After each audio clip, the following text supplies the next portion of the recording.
আপনাদের সম্মুখে যে বিষয়বস্তু নিয়ে দণ্ডমানিত হয়েছি সেটি হচ্ছে বিচার পদ্ধতি। আমাদেরকে কিভাবে বিচার করতে হবে, বিচারককে কিভাবে বিচার করতে হবে, হাদিস কোন অনুযায়ী তাকে বিচার করতে হবে, তাকে হাদিসের নিয়ম অনুযায়ী তাকে বিচার করতে হবে। সে যদি জেনা করে তাহলে তার শাস্তি যেই হাদিস কোরআন অনুযায়ী রয়েছে তাকে তার সেই অনুযায়ী তাকে শাস্তি দিতে হবে। যদি সেই জেনা করে থাকে তাহলে তাকে জেনার শাস্তি দিতে হবে।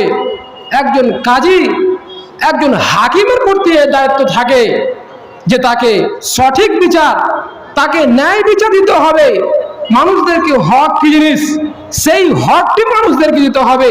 তাহলে একজন আপনি কাজী আর আপনি হচ্ছেন একজন মুত্তাকি আল্লাহওয়ালা, আপনাকে সর্বদা হক বিচার করতে হবে। যেমন আল্লাহ পাক বলেন, আউযু বিল্লাহি মিনাশ শাইতানির রাজিম, বিসমিল্লাহির রহমানির রহিম, ওয়া ইযা হাকামতুম বাইনান নাসি আন তাহকুমু বিল আদল। তোমরা যখন লোকদেরকে নিয়ে বিচার ফয়সালা করবে, যখন তুমি মানুষদেরকে নিয়ে বিচার ফয়সালা করবে তখন অবশ্যই সুবিচার করবে, তখন অবশ্যই ন্যায় বিচার করবে। হকের সাথে তোমাকে বিচার করতে হবে। বিচারের সময় কোনো তরতম্য চলবে না, আপনাকে হক বিচার করতে হবে, সুবিচার করতে হবে। এবার যদি আপনার সম্মুখে কোনো বেজাতি ধর্ম যদি আসামি হয়ে যায়, যদি কোনো বেজাতি ধর্ম যদি ক্রাইম হয়ে যায়, সেই বেজাতি ধর্ম জেনা করেছে অথবা চুরি করেছে, তাহলে সেই সম্পর্কে কোরআন কারিমে বলছেন, ওয়ালা ইয়াজরিমান্নাকুম শানানু কওমিন আলা আল্লা তা'দিলু। কোন সম্প্রদায়ের প্রতি বিদেশ যেন তোমাদের কখনো সুবিচার না করতে যেন প্ররোচিত না করে, যেন কারোর প্রতি জুলুম না করা হয়, সেই দিকে তোমাদের খেয়াল করতে হবে, সেই দিকে তোমাদের ধাপিত হতে হবে, যেন কারোর প্রতি অত্যাচার না করা হয়। আপনি একজন বিচারক, মানুষ আপনার কাছে চায় যে কাজী সাহেব আমাদেরকে হক বিচার দেবেন। আপনাকে মানুষ মানে যে আমি যদি কারি বিচারক সাহেবের কাছে যদি আমি বিচার নিয়ে যাই তাহলে আমাকে হক জিনিসটা দেবে, সেই বলে আপনার নিকট আসে। এবার যদি আপনি তার কাছ থেকে ঘুষ নিয়ে নেন, কিংবা আপনি যদি ক্রাইম করেছেন, খুনি ব্যক্তির যদি আপনি সাপোর্ট হয়ে যান, তাহলে হবে না। যদি বিচারের সময় যদি দেখা যায় আপনি বিচারক, এবার দেখা গেল যে আপনার আত্মীয়র মধ্যে, আপনার বংশধরের মধ্যে যদি কেউ ক্রাইম হয়ে যায়, যদি জেনা করে নাই, যদি চুরি করে নাই, তাহলে এই সম্পর্কে কোরআন কারিমে আল্লাহ পাক বলেন, ওয়ালাউ আলা আনফুসিকুম আবিল ওয়ালিদাইনি ওয়াল আকরাবিন।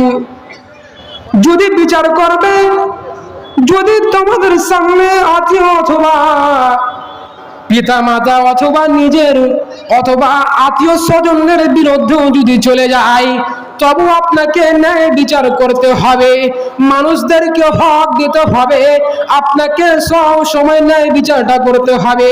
সেই চুরি করেছে তার হাত কেটে নেওয়া হবে, সেই জেনা করেছে, সেই বিবাহিত অবস্থায় জেনা করেছে তাহলে তাকে রজম করে দেওয়া হবে। এবার সেই অবিবাহিত জেনা করেছে তাহলে তাকে 100 করা বেত্রাঘাত মারতে হবে।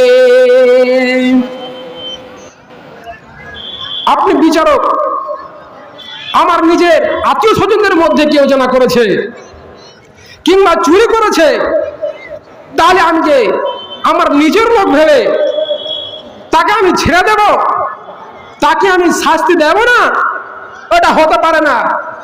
আপনাকে কাল কিয়ামতের দিন ধরা হবে। আল্লাহ রাসূল সাল্লাল্লাহু আলাইহি ওয়াসাল্লাম বলছেন যে কাজী সাহেব যদি বিচার করে হকের সাথে, যদি সেই বিচারটা যদি সঠিক হয় তাহলে তার জন্য দুটি নেকি রয়েছে। এবার যদি বিচারক সাহেব বিচার করেন, এবার তার যদি বিচার করার চেষ্টা করার পরেও তার বিচার সঠিক হলো না, তবু আল্লাহ পাক তার জন্য একটি নেকি লিখেছেন। তাহলে আমাদেরকে বিচার করতে হবে হকের সাথে। মানুষেরা হক চায় যে কিভাবে তাদেরকে হক দিতে হবে। আপনার নিকটে দোষ আছে, আপনাকে মান্য করে প্রাধান্য দেয়, আপনাকে হক বিচার দিতে হবে।